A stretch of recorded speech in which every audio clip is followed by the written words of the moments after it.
नमस्तमो गणी मंगलम कुंद कुंदाद्यो जैन धर्मोस्तु मंगलम सर्वमंगल मांगल्यम सर्वकल्याणिकारकम प्रधानम सर्वधर्मानां जैनम जयतु शासनम जैनम जयतु शासनम। जय बोलो श्री अनंतानंत परम सिद्ध भगवान की, 1000 श्री शांतिनाथ भगवान की, परम पूज्य आचार्य श्री आदिसागर जी महाराज की, परम पूज्य आचार्य श्री महावीर कीर्ति जी महाराज की, परम पूज्य वात्सल रत्नाकर आचार्य श्री विमल सागर जी महाराज की, परम पूज्य तपस्वी सम्राट आचार्य श्री सन्मति सागर जी महाराज की, परम पूज्य आचार्य श्री सुनील सागर जी महाराज की, परम पूज्य आचार्य श्री इंद्रनंदी जी महाराज की, परम पूज्य प्रथम गणनियारिका रत्न श्री 105 विजयमती माता जी की, जैन धर्म की जिनवाणी माता की,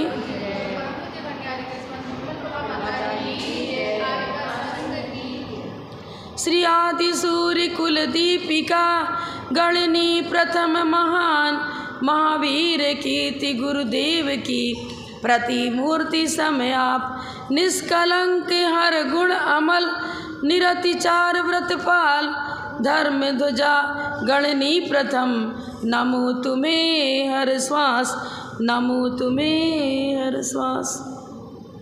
नमः श्री वर्धमानाय निर्धूत कलिलात्मने सालोकानां त्रिलोकानां यद्विद्या दर्पणायते।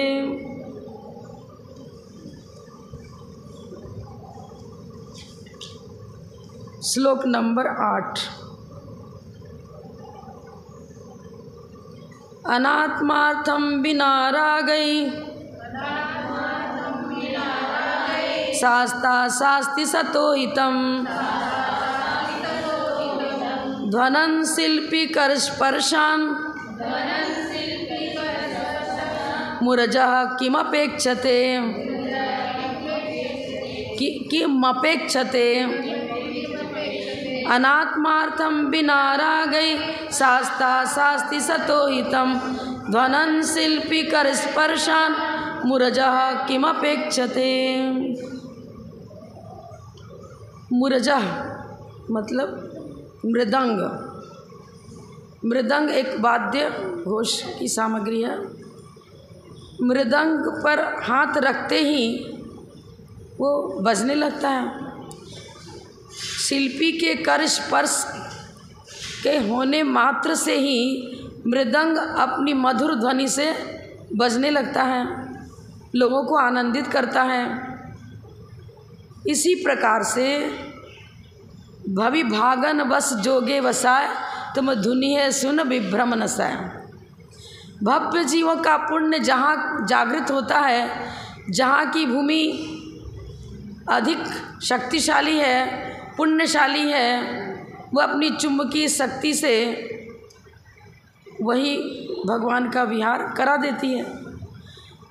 भव्य जीवों के पुण्य के अनुसार तीर्थंकर का विहार उसी दिशा में हो जाता है।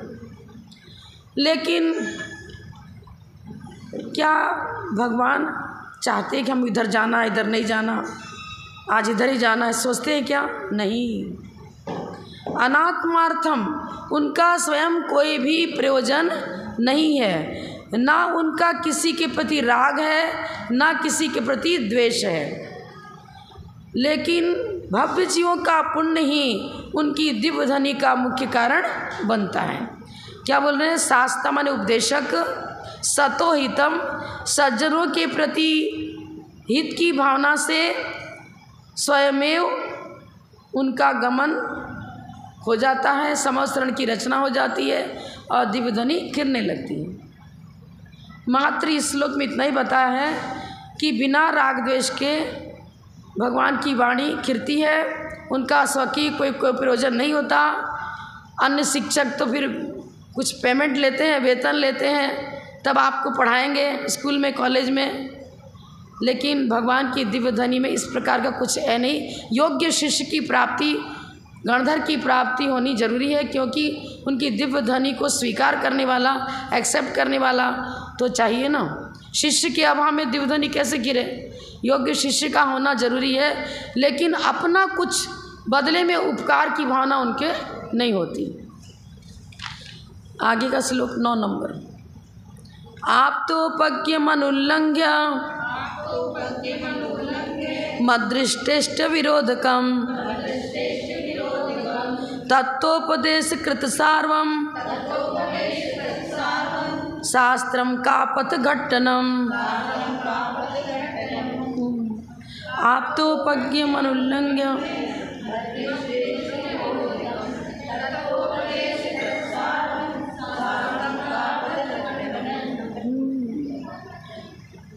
आप अब यहाँ बता रहे हैं शास्त्र किसे कहते हैं। सच्चे देव, सच्चे साथ, सच्चे गुरु।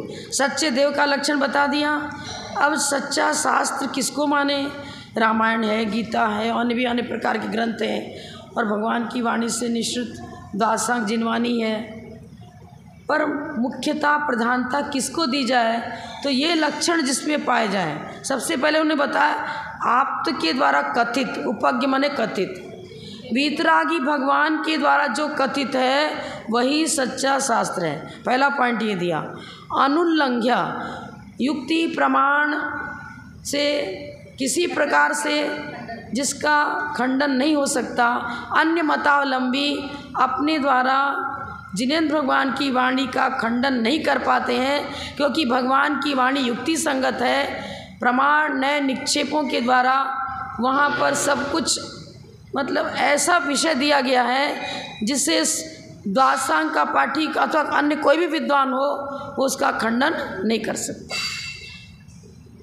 तो अनुल्लंघन के बाद मदृष्टेष्ट विरोधकम, प्रत्यक्ष और परोक्ष मतलब तर्क से, अनुमान से, किसी प्रकार से जिसका खंडन नहीं हो सकता है उसी को हम क्या कहेंगे? मदृष्टेष्ट विरोधकम। इष्ट और अदृष्ट। अदृष्ट कौन हुआ?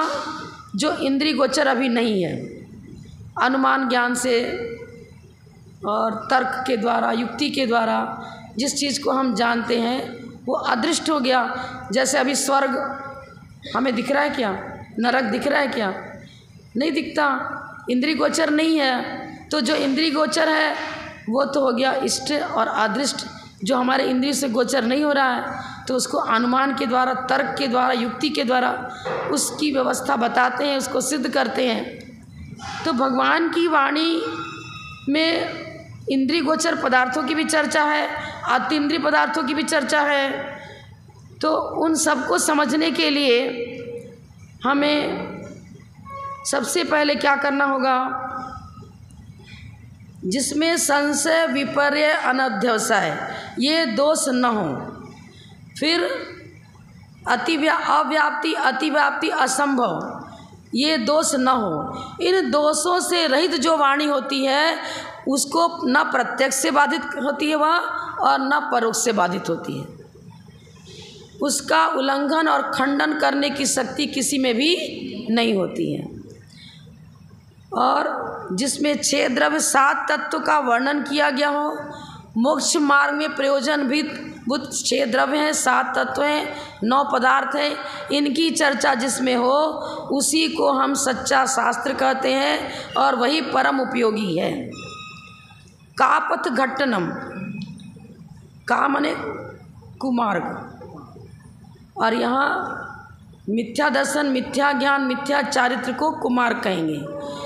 जो मिथ्या दर्शन, मिथ्या ज्ञान, चारित्र इनसे हटाकर जीव के अंदर रत्नत्रय की उत्पत्ति वृद्धि में जो कारण बनता है, सम्यक दर्शन, सम्यक ज्ञान, सम्यक चारित्र की स्थापना और मिथ्या दर्शन, मिथ्या ज्ञान, मिथ्या चारित्र से व्यावृत्ति अर्थात उससे हटना जिनके माध्यम से होता है उसी को हम सच्चा शास्त्र कहेंगे। अब सच्चे देव का स्वरूप जानना भी जरूरी है, सच्चे शास्त्र का स्वरूप भी जानना जरूरी है। क्यों जानना जरूरी है? परीक्षा मुख ग्रंथ में कहा है, यदि हम अपना हित चाहते हैं, हम चाहते हैं कि मेरा जीवन कषाय रहित बने, पंचेंद्रिय विषयानुराग छूट जाए, तो इसके लिए स्वाध्याय बहुत जरूरी है। जिनेंद्र भगवान की वाणी को एक बार भी सुन लिया, जान लिया तो अमृत का काम करती है। अमृत किसे कहेंगे? जो जन्म जरा मृत्यु से छुटकारा दिलाए। हम तो धन को अच्छा समझते हैं, मकान, दुकान, बाह्य संपत्ति, सोना, चांदी, हीरा, मोती, माणिक, इसको हितकारी कहते हैं। लेकिन पुण्य के बिना ये भी नहीं मिलता। और पुण्य कब होगा? जब हम धर्म से जुड़ेंगे, हमारा आचरण धर्माचरण हो, खान पान, रहन सहन, वेशभूषा सब जिन आगम के अनुसार हो, भगवान की वाणी के अनुसार हो, तभी हमारे अंदर धर्म की भावना जगेगी और धर्म से पुण्य बढ़ेगा और पुण्य से ही लौकिक सुख होता है, पुण्य से ही पारलौकिक सुख होता है और मोक्ष सुख की प्राप्ति भी इसी से होती है। एक छोटा सा उदाहरण बताएंगे कि आखिर धर्म को अपने जीवन में साकार करने के लिए क्या करना चाहिए। सम्यक दर्शन, सम्यक ज्ञान, सम्यक चरित्र की चर्चा आपने सुनी। सम्यक दर्शन मतलब श्रद्धा। वृक्ष की जड़ क्या है? सम्यक दर्शन। फिर उसमें उसकी वृद्धि हुई, अंकुरित हुआ, पुष्पित हुआ, एक विशाल वृक्ष बन गया। द्वादशांग की तुलना श्रुत स्कंद पढ़ा होगा आपने। श्रुत में श्रुत स्कंद वृक्ष की समान उसकी चर्चा होती है। श्रुत स्कंद का चित्र नहीं देखा क्या? जैसे वृक्ष लगाते हैं उसमें शाखाएं होती हैं, इसी प्रकार प्रथमान योग, कर्णान योग, चरणान योग, द्रव्यान योग, फिर 11 अंग, 14 पूर्व, इस प्रकार में शाखाएं बनाई हैं। तो ये हो गया द्वादशांग जिनवाणी मतलब श्रुत स्कंद, वृक्ष की उपमा दे दी इसको। उसमें फल क्या लगेगा? फल उत्तम क्षमादि 10 धर्म, षोडश कारण भावनाएं और श्रेष्ठ फल तो मोक्ष फल है। पर वृक्ष के बिना फल लगेगा क्या? और जड़ ही ना हो तो वृक्ष अंकुरित पुष्पित होगा क्या? नहीं हो सकता। एक व्यक्ति था, वो जापान में गया और एक जंगल में पहुंच गया। वहाँ पर बहुत बड़े बड़े वृक्ष लगे थे, चंदन के वृक्ष थे, देवदारू के वृक्ष, इतने ऊंचे कि 500, 400, 500 फीट ऊंचा वृक्ष नज़र आया। उसने कहा कि अरे इतने बड़े वृक्ष तो मैंने कभी देखे ही नहीं है, ये तो मानो आकाश को छू रहे हों। 500 फीट ऊंचा तो बहुत बड़ी ऊंचाई होती है।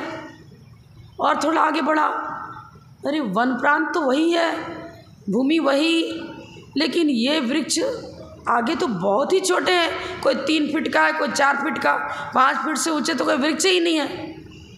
थोड़ी सी दूरी जाने के बाद ही तो उसको बौने वृक्ष मतलब बहुत बौना व्यक्ति बहुत छोटा होता है। ये कितना लंबा, ये कितना छोटा, वन प्रांत तो वही है, भूमि वही है। तो माली से पूछा, बागवान जो था, ये तुम्हारे यहाँ पर तुम्हें सिंचाई करते हो, देखभाल करते हो, ये कारण तो बताओ कि ये वृक्ष तो बहुत छोटे हैं और थोड़ी दूर पहले देखा तो बहुत ऊंचे थे, इसका कारण क्या है? तो उसने कहा कि जो बौने वृक्ष है ना, इनको क्या किया था, जड़ काट दी थी और जड़ काटने के बाद फिर उसको मिट्टी में लगा दिया। तो जड़ कट जाने के कारण से इन वृक्षों की ऊंचाई आगे नहीं बढ़ पाई, ये बौने ही रह गए, मतलब उतने ही छोटे रह गए, बड़े नहीं। और जिनकी जड़ें नहीं काटी गई थी वो ऊंचाई उनकी बढ़ती गई और 500 फीट तक पहुंच गई। अब ये तो दृष्टांत हुआ, कहना क्या है? सम्यक दर्शन के बिना हमारी उन्नति नहीं हो सकती, विकास नहीं हो सकता। सम्यक दर्शन ही मोक्ष मार्ग के प्रकरण में वो जड़ का काम करती है।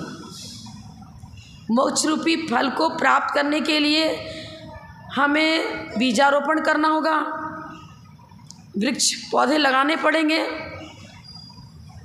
आत्मभूमि को पहले उर्वरा बनाना पड़ेगा, अंतः कक्ष को। यहाँ तो आप लौकिक वृक्ष को लगाते हो, जिसमें आम, केला ये फल है और जूही, चमेली, मोगरा ये फूल पैदा हों। अब हमें अंतः कक्ष में किस प्रकार कौन सा पौधा लगाना है जिसमें 16 कारण भावनाएं पल्लवित और पुष्पित हो, 10 लक्षण उत्तम, क्षमा, मार्दव ये फल लगे, ऐसा वृक्ष लगाना है तो बीजारोपण करना पड़ेगा। बीज कौन सा बनेगा? बीज कौन सा है? श्रुत ज्ञान। श्रुत ज्ञान नहीं होगा तो हम तत्व को नहीं समझ पाएंगे।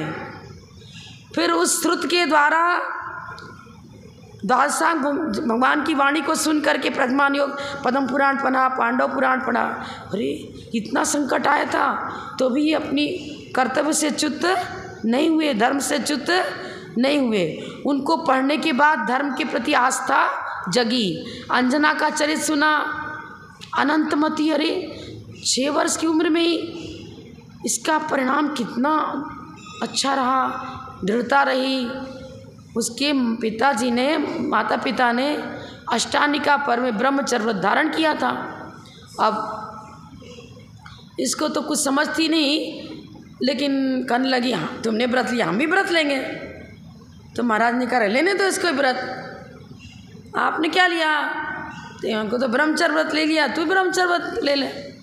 हाँ गुरुजी मैं भी ब्रह्मचर्य व्रत से रहूँगी। समझ कुछ नहीं है, लेकिन बड़े होने पर समझ तो हुआ ना। उसने कहा मैंने महाराज से ब्रह्मचर्य व्रत लिया था, ये तो याद है, पर महाराज ने मर्यादा नहीं बांधी थी। उन्हें ये नहीं कहा था कि इतने वर्ष के लिए, इतने दिन के लिए। तो अब मेरा तो जीवन भर के लिए हो गया जब मर्यादा नहीं ली। तो अब कहानी तो मुझे सुनाना नहीं, लेकिन उसने कितने संकट आए, बहुत बार उसके सौंदर्य से मोहित होकर के लोगों ने गलत चेष्टा उसके साथ करने का प्रयास किया, लेकिन नमोकार मंत्र का स्मरण किया, उसकी अकाट्य श्रद्धा थी। हर बार देवों ने आकर उसकी रक्षा करी, शील की रक्षा करी। ये है चमत्कार जैन धर्म का। इन सबको सुनने से अपनी श्रद्धा भी दृढ़ होती है। प्रद्युम्न को भी कितना कष्ट झेलना पड़ा, और सीता महारानी को तो जंगल में छोड़ कर के आ गए, रामचंद्र ने छुड़वा दिए। बताओ कितना कष्ट झेला उसने। और अंजना को तो 12 वर्ष पति का वियोग, नहीं 22 वर्ष तक पति का वियोग रहा, लेकिन धैर्य को नहीं छोड़ा। जिन आगम ही सहारा रहा, भगवान की वाणी ही वो नौका का काम करती थी, जिससे उसका दुख दूर होता था, शांति मिलती थी, समता भाव जीवन में आता था। तो तत्व ज्ञानम जलम नोचेत क्रोधाग्नि केन शाम्यते, छत्रमूल चूड़ामणि ग्रंथ में लिखा है। सबसे पहले वैराग्य कैसे जगेगा? भगवान की वाणी से जगेगा। प्रथमान योग बीज का काम करेगा। कहानी के माध्यम से हमारे परिणाम सात्विक होते हैं, निर्मल होते हैं, भोगों के प्रति लगाव छूटता है और पुण्यार्जन की तरफ हमारा जुड़ाव हो जाता है।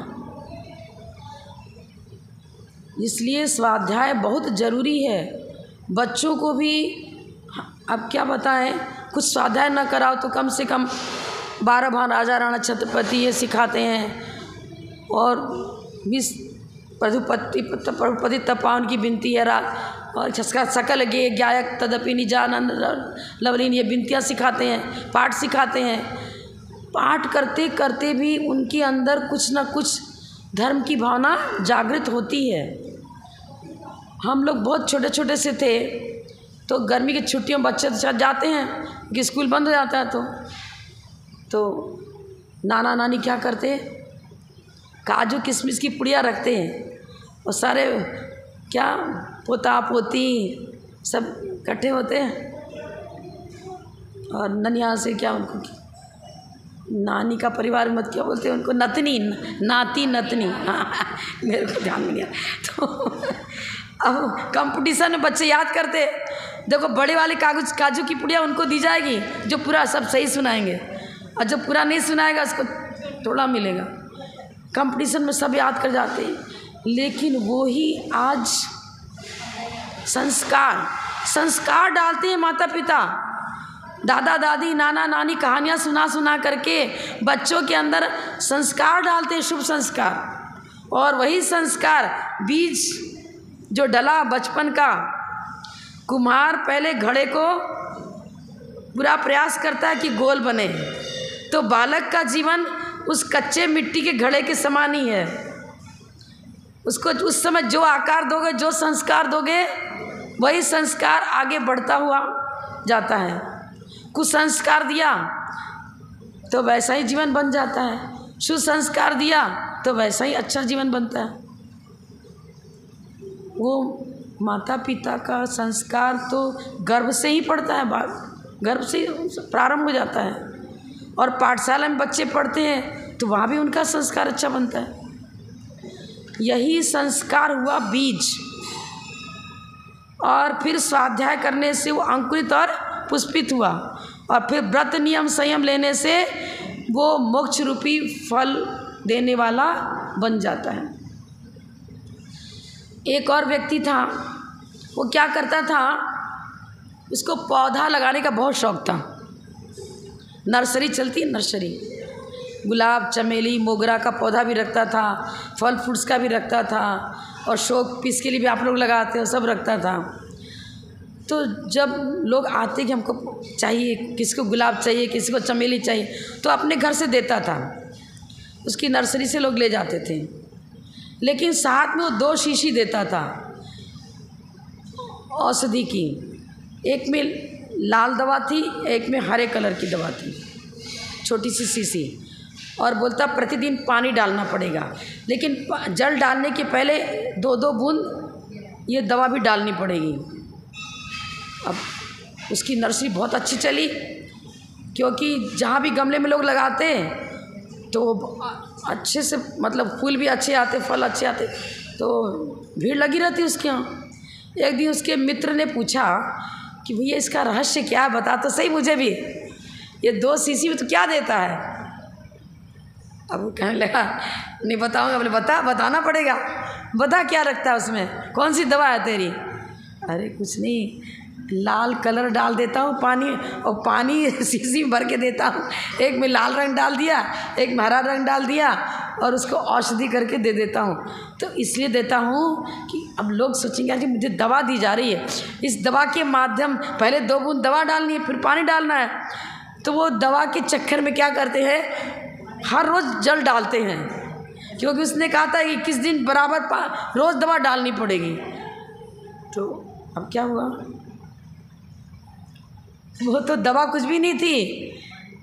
ऐसे ही अब होम्योपैथिक दवा में क्या रहता है, वो छोटी छोटी शक्कर की गोलियां रहती हैं, और उसमें ड्रॉप डालते हैं होम्योपैथिक दवा, और बच्चे सोचते हैं मीठी गोली खाने को मिल रही है, और वो दवा भी पेट में जाता है और रोग भी ठीक हो जाता है। अब पाठशाला में यहाँ देखते हैं बच्चों को गिफ्ट दिया जाता है, तो गिफ्ट में क्या करते हैं, अब चॉकलेट देते हो तो नहीं देना चाहिए, कोई अच्छी चीज़ देनी चाहिए। तो गिफ्ट के बहाने क्या करते हैं, अच्छे से पाठ भी याद करते हैं, और पूजन में भी आते हैं, सब में भाग लेते हैं। ये चीज़ इसी तरह से प्रारंभिक दशा में प्रथमान योग के द्वारा, फिर चरणान योग, अणुव्रत क्या क्या है, रात्रि भोजन त्याग करने से क्या होता है, जमीखंड नहीं खाओगे तो क्या लाभ मिलेगा आपको। चित्र दिखाते मंदिरों, आप लोग तो नहीं लगाते, प्राचीन मंदिरों में हम देखा चित्र लगे रहते हैं। तो झूठ बोलता है उसको नरक जाना पड़ेगा। देखो वहाँ क्या करते हैं, कढ़ाई में तल देते हैं, उसको छोटा छोटा पीस करते हैं, उस व्यक्ति को, एक नारकी दूसरे नारकी को कत्ल कर देता है, और फिर कढ़ाई में तलता है उसको। चोरी करने वाले, झूठ बोलने वाले, हिंसा करने वाले को इस तरह से तकलीफ़ दी जाती है।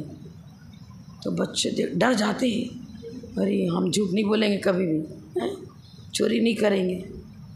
कभी कभी भय भी जीवन को पाप से बचाता है। बड़ी माता जी बताती, विजयमती माता जी, कि क्या हुआ, जैसे उनको बुखार हो गया तो बेर खाने का बहुत शौक था, बेर होता है ना फल। तो वैद्य जी ने कह दिया इसको बेर नहीं खाने देना, बिल्कुल। तो एकदम पूरा कंट्रोल रखा घर वालों ने कि इसको बेर नहीं खाने देना। अब उनको तो बहुत आकुलता होगी, मुझे तो बेर खाना ही, कुछ भी हो जाए। अब चुपचाप सहेलियों से बेर मंगा तो लिया, छिपा भी लिया। अब खाएं कैसे, कोई ना कोई देख ही लेगा, डांट पड़ेगी, मार पड़ेगी। तो छिपा लिया एकदम अपने अंदर, ड्रेस के अंदर। अब जब सब सो जाएं तो चुपके से निकाल कर खाएं। अब खा भी लेंगे तो गुठली कहाँ फेंकूं, तो भी पकड़ में आ जाएंगे। सो गुठली सही की निगल जाओ चुपचाप, छोटे छोटे बेर खा गए।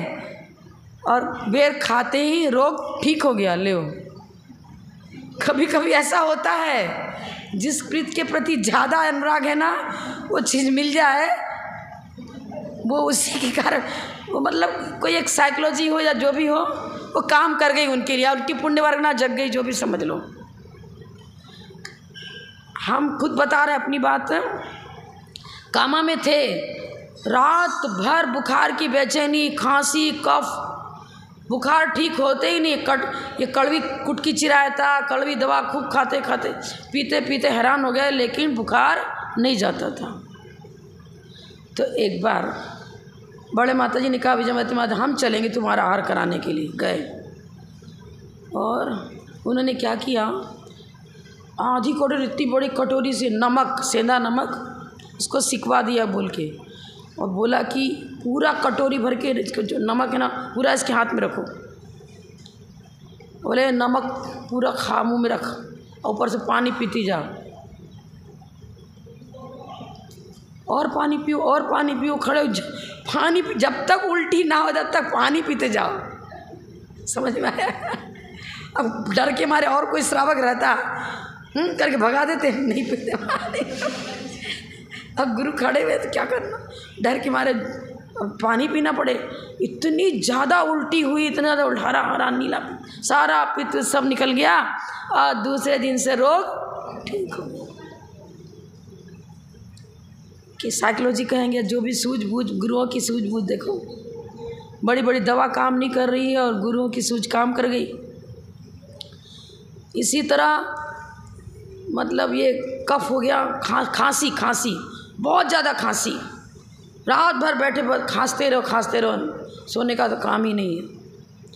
तो कामा के एक बहुत बुजुर्ग व्यक्ति थे, उन्होंने कहा आप बहुत परेशान हो, आपकी खांसी ठीक हो ही नहीं रही है, दवा कितना भी लेते हो आपको तो बढ़ ही रहा रोग, तो एक बार मेरी बात मान लो, क्या करना, तो रबड़ी खाओ, तुम्हारी खांसी ठीक हो जाएगी। रबड़ी, दूध की रबड़ी। कुछ लोग कहें माता जी आप तो क्लास ही लेते हो, प्रवचन करते ही नहीं, कुछ बताते ही नहीं हो। हाँ, तो आप तो सुनो अच्छा लग रहा है ना, चलो ठीक। तो हमने कहा ठीक है खा लेंगे, कोई बात नहीं है। तो रबड़ी लेके पहुँचने लगे। कामा में रबड़ी ज़्यादा खिलाने का, खाने का शौक़ भी है लोगों को, तो शुद्ध दूध का तैयार कर लिया। अब सब घरों से कोई, सब आप रबड़ी लाने लग गए, माता जी रबड़ी ले लेती है, चलो। अरे हम तो औषधि के रूप में ले रहे थे।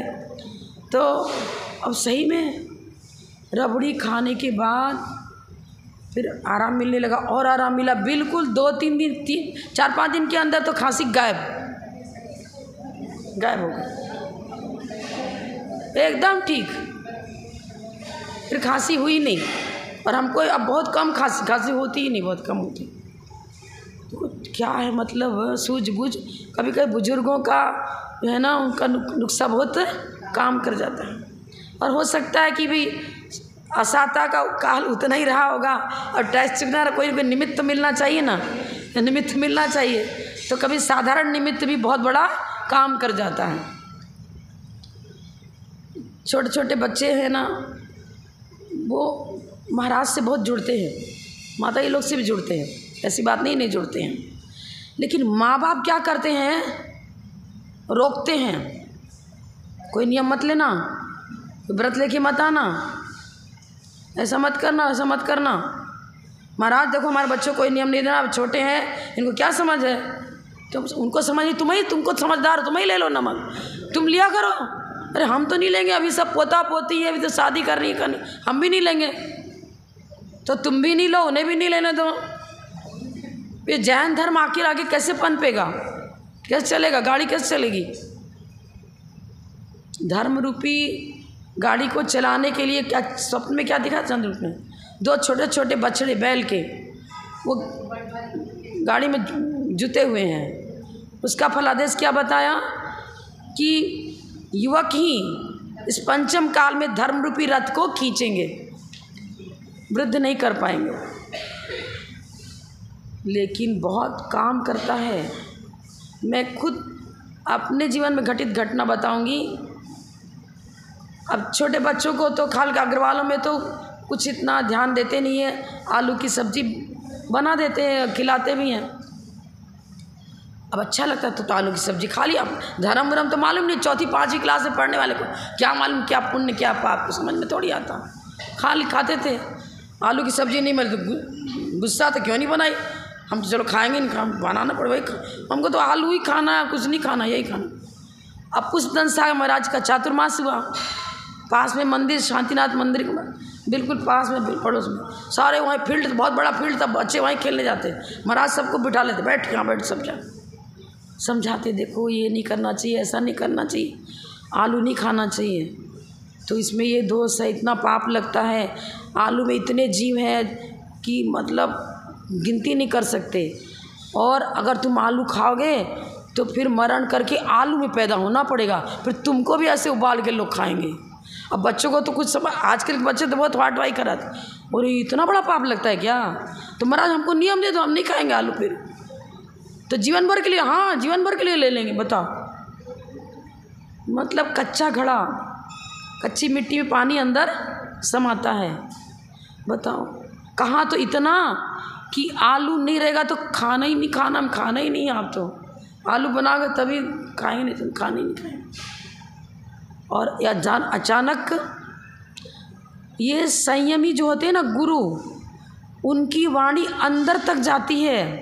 पंडित भी समय सार का प्रवचन करते हैं, नियम सार का प्रवचन करते हैं, बड़ा बड़ा स्वाध्याय कराते हैं, लेकिन उनके वचन अंदर तक नहीं उतरते, त्याग और वैराग को जन्म नहीं देते हैं। अब वो बचपना अभी भी याद, भाई उन्होंने त्याग करवाया था। आलू, मूली, गाजर, शकरकंदी, सब जमीकंद नहीं खाना चाहिए। धीरे धीरे बढ़ाते बढ़ाते सब जमीकंद का त्याग कर दिया। वो त्याग क्या बना? वैराग्य का बीज बना। वही वैराग्य आगे सम्यक दर्शन, सम्यक ज्ञान, सम्यक चारित्र को फलीभूत करने में कारण बना। क्योंकि मूल गुणों का पालन किए बिना व्रतों का रक्षण नहीं होता। पहले मद्य, मांस, मधु का त्याग, 5 उदंबर फलों का त्याग, ये 8 मूल गुण हो गए। ये 8 मूल गुण भी जो पालन नहीं करता है, उसमें तो सम्यक दर्शन को पाने की योग्यता ही नहीं है। सम्यक दर्शन को प्रकट करने की क्षमता ही नहीं है, हो ही नहीं सकता, पात्रता ही नहीं है। तो कम से कम जैन कुल मिला है तो अपने बच्चों पर इतना तो संस्कार डालो। और दूसरी भी कोई सब्जी अच्छी बना सकते हो।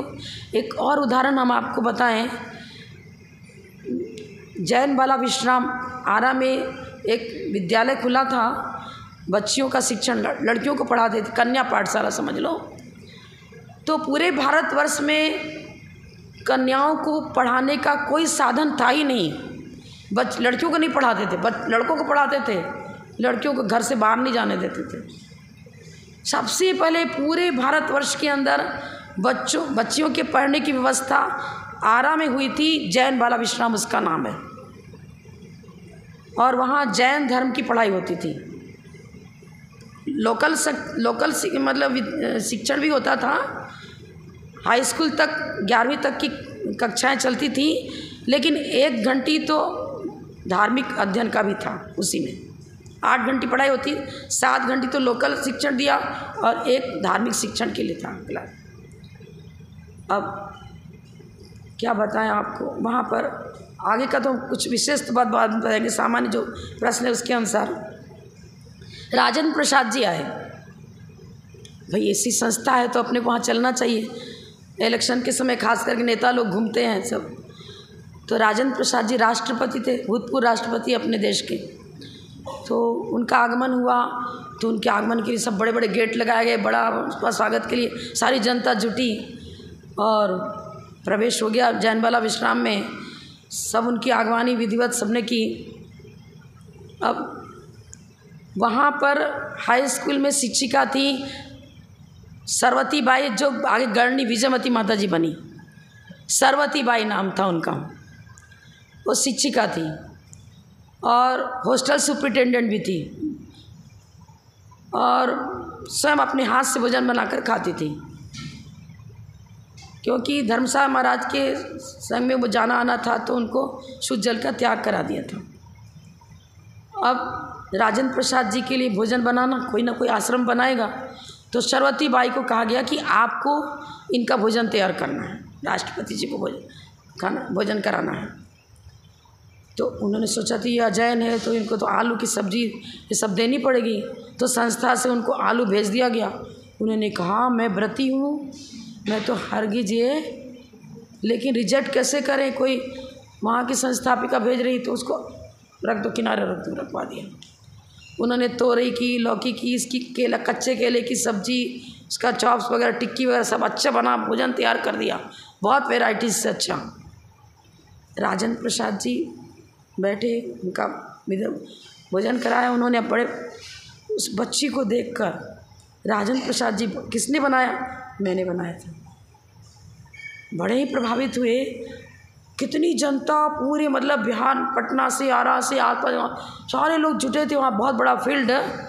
और उन्होंने कहा सबसे पहले तो उस बच्ची को बुलाया जाए जिसने मुझे भोजन कराया। क्या उन्होंने प्रशंसा करी। उन्होंने बोला कि मैंने अपने जीवन में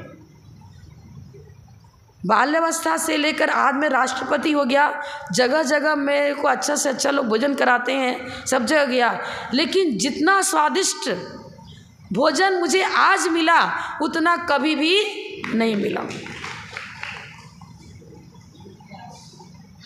वो ऊर्जा, त्यागी और व्रती के हाथ का बना भोजन, हाथ का बहुत बड़ा असर पड़ता है। आपने कथा सुनी होगी ना, किसकी था वो, भस्म व्याधि रोग हो गया था मुनिराज को, और किसने अपनी खीर, उस बालक ने कहा कि मेरे हिस्से का खीर भी मुनिराज को दे दो। हाँ, जीवन दर्शन। अब जो भी हो, तो वो खीर जो बच्चे के स्पर्श किया हुआ मुनिराज को दिया गया, उसमें भस्म व्याधि रोग भी दूर हो गया था। प्रथमान योग में इस प्रकार की चर्चा आती है। राजेंद्र प्रसाद जी ने कहा कि बच्ची आज कन्या पाठशाला बच्चों को संस्कार दे रही है, किसी समय ये हमारे देश और राष्ट्र के गौरव को बढ़ाती हुई हमारे लिए देश की एक ऐसी संपत्ति बनेगी जिसे इतिहास भी याद करेगा। और वास्तव में आचार्य विमल सार महाराज से जब उनकी दीक्षा हुई, उसके बाद इस परंपरा की क्या अन्य परंपरा, जो भी साधु हों, बड़े बड़े साधुओं को इन्होंने अध्ययन कराया। आज तपस्वी सम्राट सम्राट साहब महाराज जी ने जो कुछ धार्मिक शिक्षण किया वो सब बड़ी माता जी उनको पढ़ाती थी, विजयमती माता जी। कनक नंदी जी हैं, कुंतु सागर महाराज जी हैं, त्रियोग आश्रम में संभव सागर जी महाराज, मतलब महावीर कीर्ति आचार्य महाराज के संग में जितने भी साधु साध्वी थे, दीक्षित हुए, उनको अध्ययन कराना किसका काम था? गणनियार का, विजयमती माता जी। ये चीज़ें हैं। बाल्यकाल में यदि धार्मिक संस्कार डाले, भले ही आप सोचते हो कि अरे घर छोड़ देगा तो क्या होगा, मेरी जीविका तो इससे चलती है, क्या होगा। एक पुण्यशाली जीव घर में है, उसकी ऊर्जा जब सारे देश और राष्ट्र के लिए हितकर है तो परिवार के लिए हितकर क्यों नहीं होगा? परिवार के लिए हितकर क्यों नहीं होगा? आखिर माँ बाप का संस्कार, आप क्या बताए, पत्थर भी जब कारीगर उसको एक भगवान का रूप दे देता है और दुनिया उससे पूछती है, रफ चट्टान को भी ये गुरु अपने संस्कार के द्वारा वो रूप दे देते हैं जिससे वो केवल ज्ञान को अपने जीवन में प्रकट करके, क्या ये साइंस पढ़ोगे, ये सीए बीए कर दिया तो भूत भविष्य वर्तमान सबको जानने की क्षमता ये साइंस दे सकता है क्या? आपकी भवावली बता देगा क्या है? इंजीनियर बना दो, डॉक्टर बना दो, बैरिस्टर क्या क्या बना दो, कोई कितना भी ऊंचा शिक्षण दे दो, जो क्षमता जो ज्ञान इस जैन धर्म के माध्यम से हमारे जीवन में प्रकट हो सकता है वो लौकिक शिक्षण से कभी भी नहीं हो सकता। यहाँ लौकिक शिक्षण यहाँ यहीं का यहीं रह जाएगा, और ये धार्मिक शिक्षण मति ज्ञान, शुद्ध ज्ञान, अवधि ज्ञान, मन परे ज्ञान और फिर केवल ज्ञान तक वहाँ तक पहुँचा देगा। वही माता पिता धन्य हैं। आज उन्हीं के माता पिता का नाम इतिहास में लिया जाता है। जब पंच कल्याणक होते हैं तो तीर्थंकरों के माता पिता का नाम आता है। आचार्य समंतभद्र स्वामी, कलंकलेश स्वामी, उनकी माता पिता का स्मरण होता है। पर आपने अपनी बच्ची को सीए कराया, क्या क्या कराया? क्या इतिहास आगे आपके परिवार का स्मरण करेगा क्या? याद है कितने चीन में, जापान में और फॉरेन में तो जाने कितने कितने साइंटिस्ट, आज हम कितना आविष्कार हो रहा है। ये लौकिक आविष्कार जो है, भौतिक उन्नति, वो मात्र विषय भोगों में फंसाने वाली हैं, जीवन को बर्बाद करने वाली हैं। नरक तिर्यन चाहु के बंद करने में संभव है यही भोग विलास कारण बन जावे। वही माता पिता परमोपकारी हैं जो धार्मिक संस्कार देते हैं। आत्मानुशासन ग्रंथ में कहा गया है वो माता पिता रक्षक नहीं भक्षक हैं, वो बंधु नहीं बंधन स्वरूप हैं। जो बच्चों को धार्मिक संस्कार नहीं देते, धर्म के पथ पर नहीं ले जाते। वो लोरिया सुनाती थी कुंद कुंदाचार्य की माँ, बड़े बड़े आचार्य, हाँ क्या सुना? सिद्धोसी बुद्धोसी निरंजनोसी माया मोह विवर्जितोसी, ऐसे लोरिया सुनाती थी। और वो असर पड़ रहा छोटे बच्चे से, बालक पर। और 8 वर्ष की उम्र होते हुए दीक्षा ले ली। कुंद कुंदाचार्य बन गए, कोई समंतभद्राचार्य बन गए, कोई अकलंक देव बन गए। पंचम काल के अंत क्या, जब तक हम वही बोलेंगे ये पंच परमेश्वरी का नाम लिया जाता है, सिद्धों का नाम लिया जाता है, तब तक इन आचार्यों की कृतियाँ, इनकी देशना, उत्सर्पणी काल, अवसर, क्या ये तत्व ज्ञान कभी पृथ्वी से हमेशा के लिए हटेगा क्या? नहीं हटेगा, कभी नहीं हटेगा। ठीक है, छठे काल में यहाँ नहीं रहेगा तो कहीं रहेगा। तो आचार्यों की वाणी परमोपकारी है, इसलिए लिख रहे आप तो पज्ञ मनुलंघ्य। भगवान के द्वारा उपदिष्ट जो जैन आगम, उस जैन आगम के मर्म को जिसने समझ लिया, उसका ज्ञान ही उस कीर्ति को प्राप्त करता है जिस कीर्ति को तीर्थंकरों ने प्राप्त किया, अकलंक देव ने प्राप्त किया, समंतभद्राचार्य ने प्राप्त किया। तो यहाँ पर बता रहे हैं समंतभद्राचार्य, अरे लौकिक शिक्षण तो क्या बताएं,